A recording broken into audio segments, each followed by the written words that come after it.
installing the forks.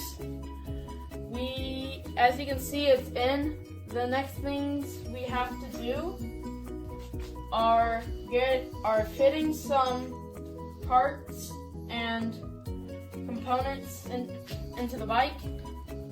And videos are going to be slowing down because parts are getting more expensive as we go along with the build. Over here, we have the 27-year-old well-used rear and front rotors.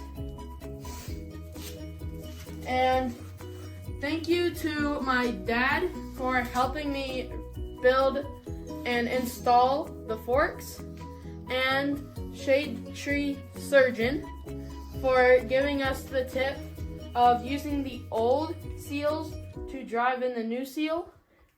And also thank you to, so what I need next is a true dual head pipe or a stock head pipe, and I need your help to find where I can get one. So that's gonna be it for this episode, guys. Hope you enjoyed. If you did, please like and subscribe, and see you guys in the next one. Back to work.